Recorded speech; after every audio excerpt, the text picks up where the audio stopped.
What is the greatest speedrun of all time? Some of you might have thought of Green Squeegee's 16-star world record in Super Mario 64. A few of you might have thought of KD4's Sonic Adventure 2 Battle World Record. And I definitely know a few of you thought of Tyrone 18's Sub 56 Super Mario Odyssey World Record. But I would like to add one more speedrun to that list. This is 10540. The greatest Splatoon speedrun of all time. Meet Royluke, a Splatoon speedrunner from Switzerland. Roylo is the greatest Octo Expansion speedrunner the game has ever seen, currently holding the world record in all 5 main categories. On the 22nd of May 2024, Roylo started a run of Octo Expansion. Little did he know how legendary this run would become. To start, Roylo is playing the game in Russian. Russian is the fastest language for speedruns because it has less dialogue boxes. One thing to note is that you can only use the Russian language if you're on a European version of the game, since Splatoon 2 is region locked. Next, he plays the tutorial. Octo Expansion gives you a nice playground for you to get used to the game, with the goal of finding a key to unlock this box to progress further in the game. Roylo uses a splat bomb to activate the ink line to get to the key as fast as possible. Then, right before he has his weapon taken away, he throws a splat bomb over the wall.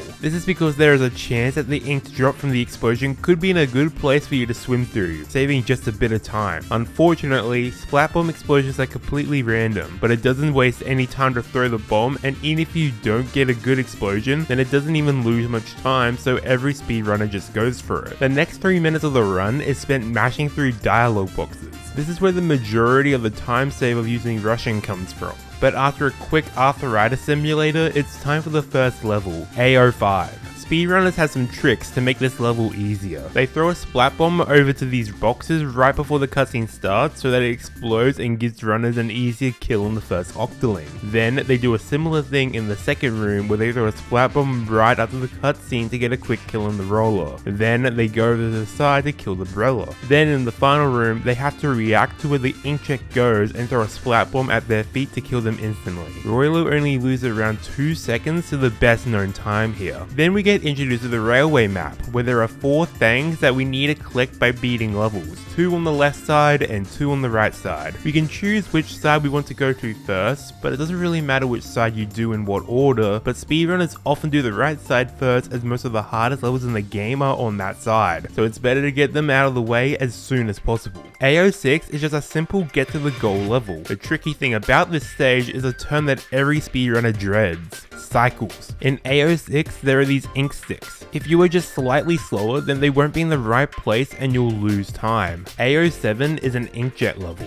Inkjet works differently in Octo Expansion compared to the latest game in the franchise, Splatoon 3. Every single weapon in this game is based off the 3.1.0 version of Splatoon 2, so any changes that have happened to weapons since then is not in this game. This means that Inkjet has its old jump boost. This can make movement feel clunky to anyone who has played a lot of Splatoon 3, but we can still do some skips with the Inkjet. We can get up onto this beam by using this moving wall as a boost. Then we enter and exit squid form to reset the height from the Inkjet. Then we do the enter and exit squid form trick on this wall and try to make it over to the other side. Usually we would have to get the checkpoint and respawn on the other side, but community member Owen developed a strategy to beat the level deathless. Roylo precisely hits the spinner to barely make it to the block without dying.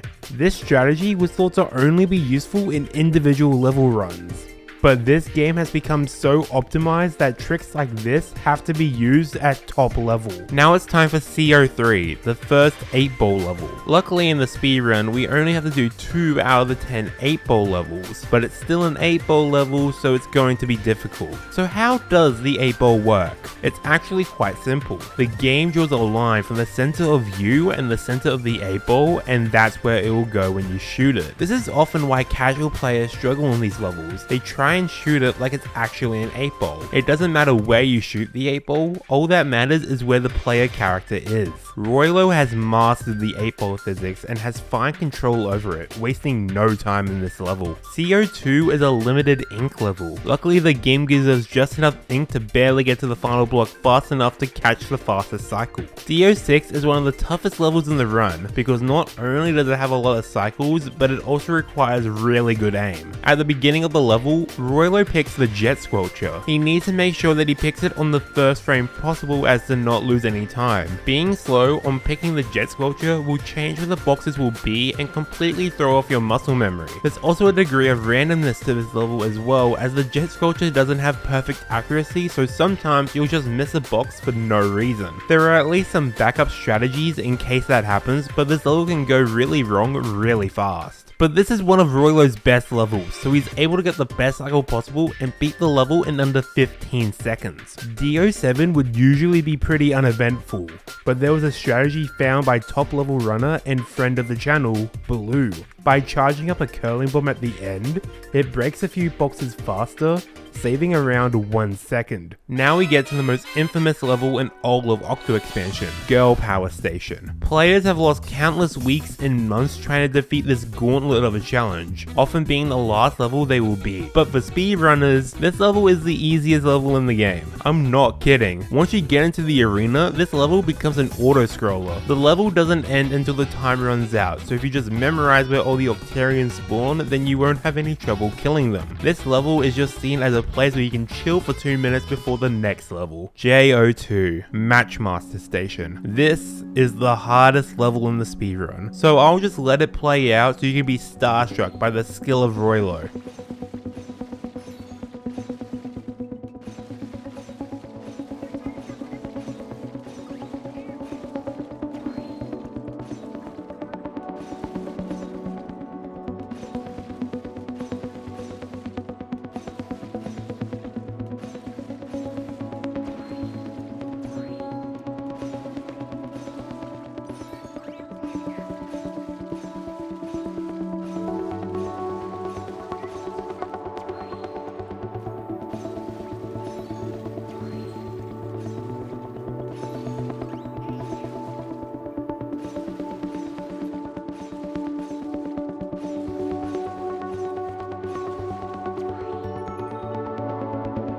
What just happened? Well, to start, the goal of this level is to destroy all the orange boxes without destroying any of the regular brown boxes. If you do, then you die. Most players would use the recommended squeezer to slowly break each box one by one, but Roylo chooses the Rapid Blaster Pro. This weapon can destroy multiple boxes at the same time, but damages a lot of the boxes around it, making it very easy to accidentally destroy when going for other shots. The route that Roylo takes has been very carefully thought out. Each shot is deliberate and takes hours of practice to just get right. Like this shot right here. You have to shoot in a near pixel perfect spot just so you can destroy all 4 boxes while getting the incline or not destroying any of the regular boxes. Top level runners have put well over 500 attempts of practice into this level just because of how difficult it is. That's only a small explanation of Matchmaster. There are so many small and minute strats all over this level that I can make a whole separate video going over it. So leave a comment if you'd like to see that, and make sure to subscribe since I'm the only person making Splatoon speedrunning videos and I think that you would like more of my content. To end off the Thang 1 section, we have JO1, a rematch between you and the Octo Shower from the Splatoon 2 hero mode, but this time you have the Inkjet. This fight used to be really hard, but speedrunners have found a way to make it very consistent. The first phase is very simple, just shoot the first 2 Octocoppers and react to where the third one will go. But in the second and third phases, speedrunners found that if you hold up forward on the control stick after the cutscene finishes, then that will manipulate where the Octo Shower will go.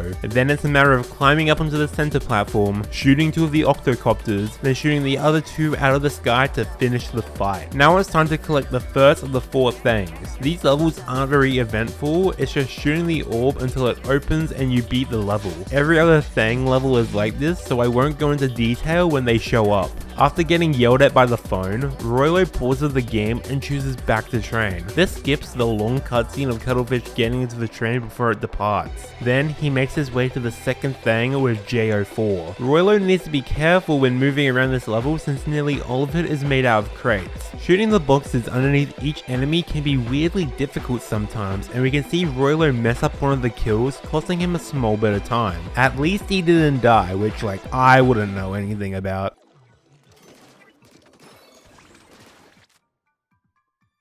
The last level before thing 2 is JO5, one of the dually grind rail levels. Grind rails force you to move at the same pace while shooting, but by using dually dodge rolls we can get a bit of extra speed. It's as simple as holding the shoot button and spamming B. At the end of the level there's this giant grind rail that we had to go on, but we can skip some of it by jumping off right before the dip. This gives us just enough height to make it to the grind rail above us. After getting the second thing, it's off to the left side. Left side has easier levels on average compared to the right side, but that doesn't make it a walk in the park. Except for AO4, this level is actually a walk in the park. This level puts you into the bowler special and you have to make it to the goal. There are some tight jumps here and there, and if you're fast enough you can just barely catch the boost panel on the left side at the end. But top level runners have perfected this level. BO1 is another 8-ball level, and if you thought the first one was difficult, then you're not ready for this. Firstly, do you remember how I said that Octo Expansion is based off an old version of Splatoon 2? That also means that Splash does not have perfect jump accuracy in this game, making it more difficult to control the 8-ball. And secondly, this level is secretly a cycle level.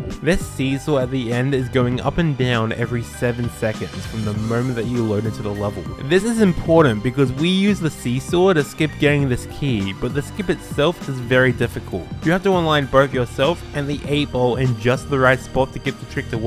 One small mistake and you die. Roylo gets the fastest BO1 cycle ever achieved, getting to the seesaw one cycle earlier than was thought possible, turning this good run into something great. All that Roylo has to do now is not mess up. They say that Octo Expansion runs don't actually start until after BO1. At least AO2 is a nice and easy level. This is basically an auto-scroller for top runners. They only have to do 4 shots and the Octolings don't pose a threat. GO6 is the other dually grind rail level in the run, and it can be quite difficult. You have to jump off at just the right time to use this box as a shortcut and time a dodge roll to take this gap jump. But the hardest strategy in the level is at the beginning. By going through the rail at the right time and doing a dodge roll, you can save a good chunk of time from not needing to ride the rail. The next level tests how calm you can stay under pressure because it requires aim and it's on a cycle. In GO5, you have to use the jet squelcher to destroy 20 boxes without destroying any of the red balloons. Roylo doesn't waste any time and destroys each box quickly and efficiently.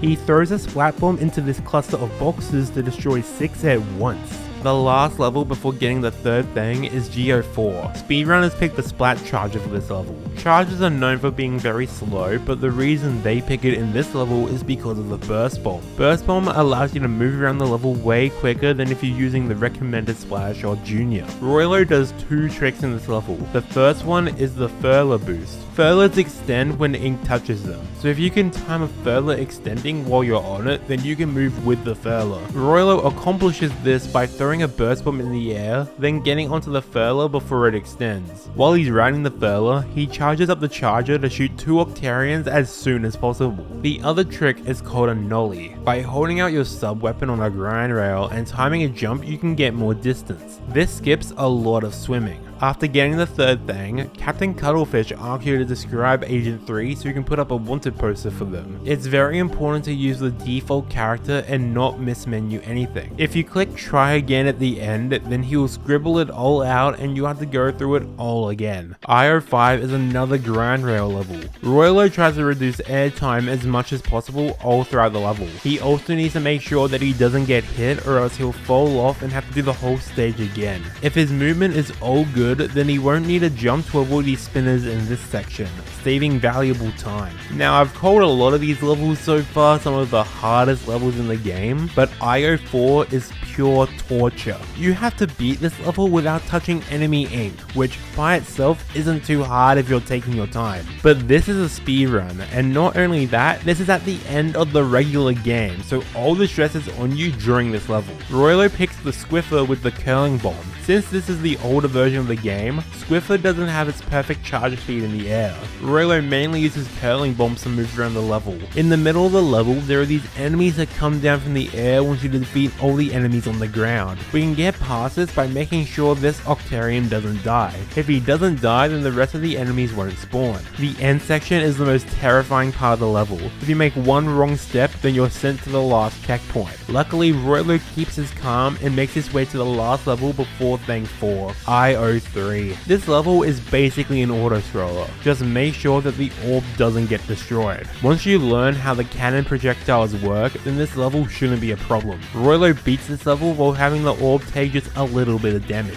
The Metro split was 40 minutes and 1 second, the best Metro ever played. This is undoubtedly the best pace he's ever been on. Now it's time to lock in.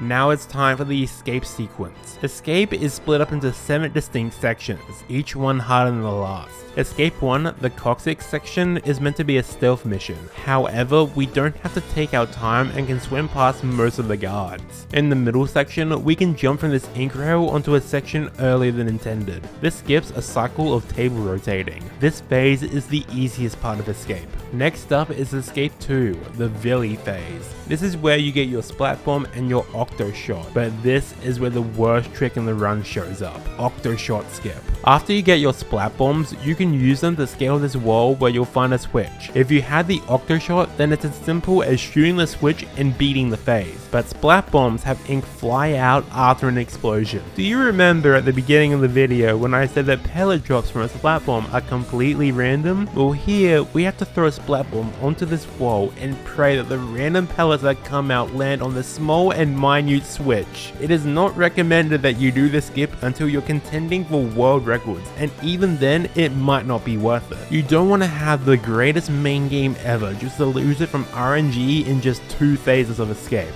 But Roylo goes for it and doesn't get it first try, or even on his second try, but he does get it on his 3rd try.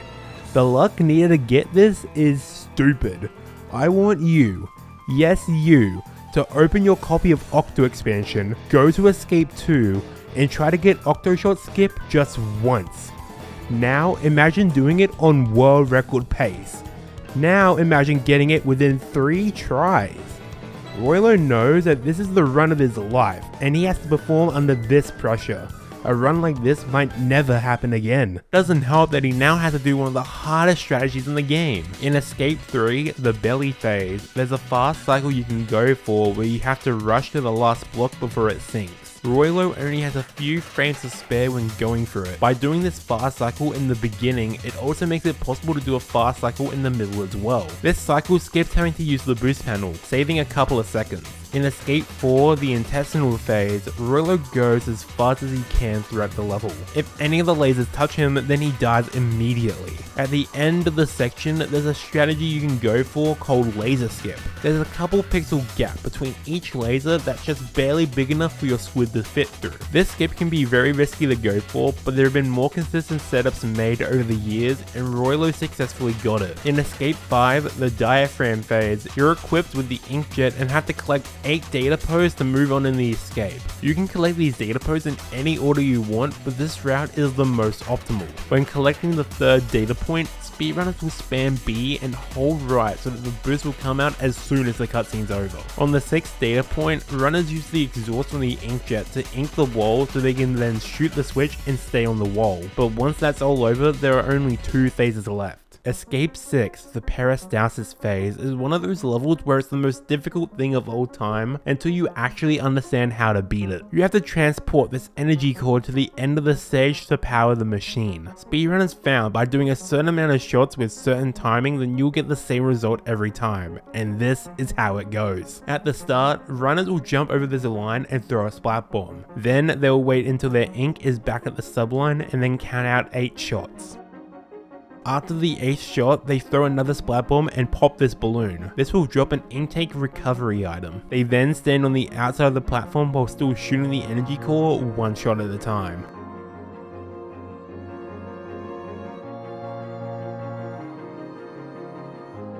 After they get by these Octarians, they go back to the center of the platform and keep shooting 1 shot at a time.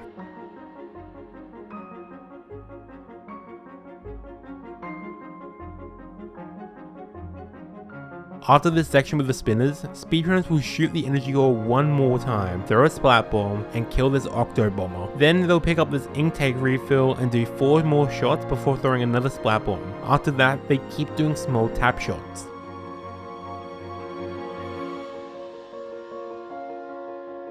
At the final checkpoint, they'll do a 7-5-7 setup. 7 shots before the first switch, 5 shots to the next one, and then another 7 to the one afterwards.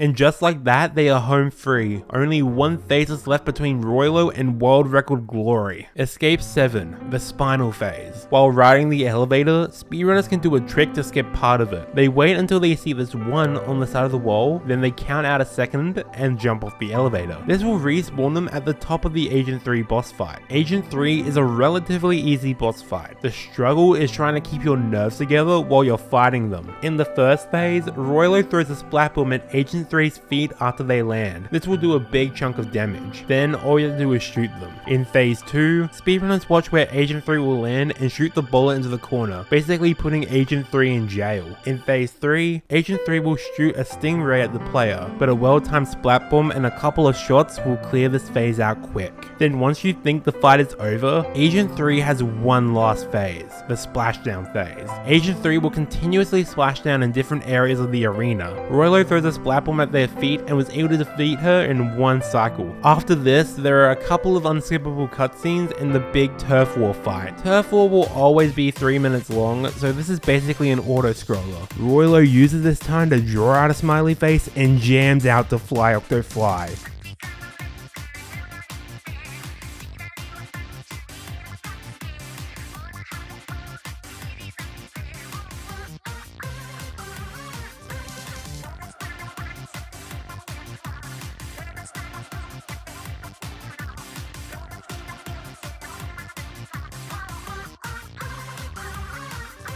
Beating the Splatoon 2 Octo Expansion DLC in 1 hour, 5 minutes, and 40 seconds. So what's next for Octo Expansion? Honestly, any percent is dead, at least for the time being. This is one of those rare speedruns that is genuinely perfect, and no one is even close to beating it. The second place time is 50 seconds behind Roylo, and I foresee this record standing for multiple years untouched. The only way this record is beaten is if the Switch 2 load times are crazy enough for Roylo to destroy his own record. But the craziest thing about this run is that it was casually done in an 80% Quinfecta relay.